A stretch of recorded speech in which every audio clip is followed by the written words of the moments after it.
O jornalista português Sérgio Tavares, que está produzindo o documentário The Fake Judge, que será lançado em maio e contará a história da ditadura judicial que se instaurou no Brasil, divulgou na noite de ontem, com exclusividade, um vídeo obtido por ele, onde, segundo ele, conversam ao telefone Oswaldo Eustáquio e Eduardo Tagliaferro.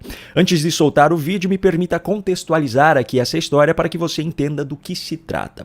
Primeiro, Oswaldo Eustáquio é um jornalista brasileiro de direita que está exilado na Espanha por ser alvo do STF. Segundo, Eduardo Tagliaferro foi assessor-chefe da Assessoria Especial de Enfrentamento à Desinformação, um órgão subordinado à presidência do TSE na época em que Alexandre de Moraes era o presidente da Corte Eleitoral. Ou seja, Tagliaferro era diretamente subordinado a Moraes na época. Terceiro, Tagliaferro é um dos personagens que aparecem naquelas conversas entre auxiliares de Moraes no STF e no TSE que foram vazadas pela Folha de São Paulo no ano passado. O vazamento dessas conversas revelou uma série de ilegalidades praticadas pelos gabinetes do ministro em ambas as instituições. No entanto, em vez de se investigar as ilegalidades, o que está sendo investigado é o vazamento das mensagens. É nesse contexto que entra essa suposta conversa entre Tagliaferro e Eustáquio, que foi divulgada por Sérgio Tavares, porque Tagliaferro foi talvez o principal suspeito de ser responsável pelo vazamento das mensagens logo que as investigações começaram. Bom, eu vou rodar agora o vídeo para então nós discutirmos sobre o que ele significa na prática. Eu corro risco de vários lados, eu corro risco da Polícia Civil, eu corro risco da Polícia Federal, corro risco dele. Ô, Tagliaferro, não tem um cara no Brasil que conseguiu sair do Moraes. Não foi nem o Alan dos Santos. Foi pego, eu lembro. Fui eu, sou eu. Fui pego, você ficou, você conseguiu sair. Eu tenho um passaporte italiano. Não, então aqui ninguém te pega, meu amigo. Aí, o que acontece? Aqui a gente pede proteção internacional pra você, meu amigo, você muda a tua vida. E aí você traz tua família depois. E uma coisa é a seguinte, eu tenho os alertas da Interpol. Se me jogar numa amarela, eu saio de Buenos Aires? Veja, deixa eu te falar. A Interpol não te colocou no alerta ainda. Eu tenho contato direto com o Lyon. Assim como não me colocou. Assim como não colocou ninguém. Colocou o Alan, né? Não colocou. Então você faz o seguinte, presta atenção no que não fale pra ninguém tua rota. Não. Depois eu só precisava levar a minha atual mulher, que o passaporte dela tá em São Paulo, entendeu? Ela precisa pegar na PF. Mas cara, Mas aí depois não, eu vejo. mas isso aí você faz depois. Isso aí você faz depois. Porque senão os caras vão ter matado. Ou te prender, que é pior, tá? Porque se te prenderem é pior. Não, é melhor morrer do que... Se te prenderem, cara, os caras, cara, eu sei que eu tive lá, os caras chegavam pra mim e falavam assim, ó, eles não falavam de quem era a ordem. Mas eles falavam assim, ó, você sabe quem que tá mandando te bater. E aí, cara, me arrebentavam no pau lá. Então, bicho, ó, faça essa operação o mais rápido possível. Já te falei, a cidade que você tem que ir, de lá da fronteira com a Argentina, junte. Lá você tá tranquilo, entendeu? Direto pra Buenos Aires, voo pra cá. Fechado, combinado. Tá? Eu só preciso sobreviver e salvar minha família, mas não. Tá, então é o seguinte, ó. Sai você, já deixa a tua atual mulher aí pegar o passaporte dela no piano, no silêncio, sem falar nada pra ninguém. Não, eu não tenho nem chip no telefone, é só por VPN. Esse telefone é um iPhone chinês, tá tudo fechado. Fechou. Depois que ela conseguir pegar o passaporte, a gente traz lá pra cá. Depois que você estiver aqui, a gente pensa numa segunda etapa. Mas primeiro, ó, escute, cara, não morra, cara.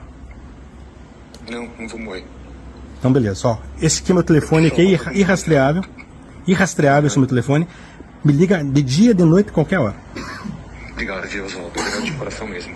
Tamo junto. Depois eu vou trocando de chip e eu vou te passando a numeração. Tá, então fechou. Se salva, tá? Combinado? Tá bom. Pouco me importa o que vai acontecer depois. O que eu quero é que você não morra.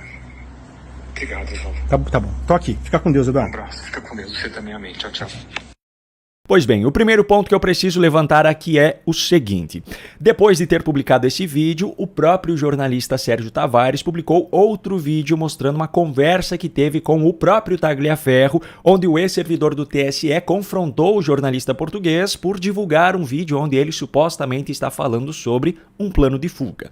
Tagliaferro, ou pelo menos o perfil que se apresenta como sendo ele, afirma que está em casa, portanto não há plano de fuga. No entanto, se houver houvesse mesmo um plano de fuga, ele jamais admitiria, afinal, isso acabaria com o próprio plano. E também é preciso levar em conta que em nenhum momento ele diz que o vídeo da ligação é falso. Ele apenas diz que a história da fuga é falsa. E aqui entra mais um ponto que eu preciso mencionar aqui. Sérgio Tavares prometeu exibir hoje, terça-feira, a partir das 20 horas no seu canal no YouTube, a íntegra do vídeo dessa ligação, onde, segundo ele, aparece o rosto de Tagliaferro em uma chamada de vídeo.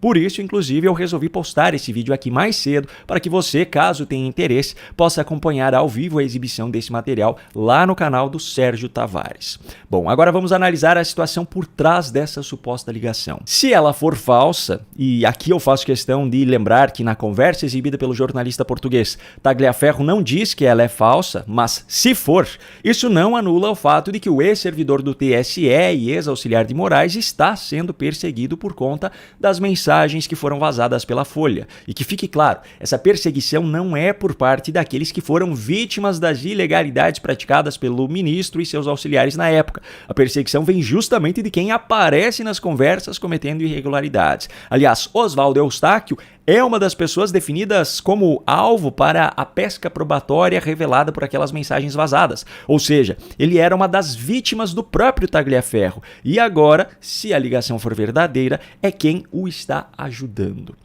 Mesmo que essa conversa seja falsa, isso também não anula o fato de que nenhuma das ilegalidades reveladas pelas mensagens vazadas foi investigada.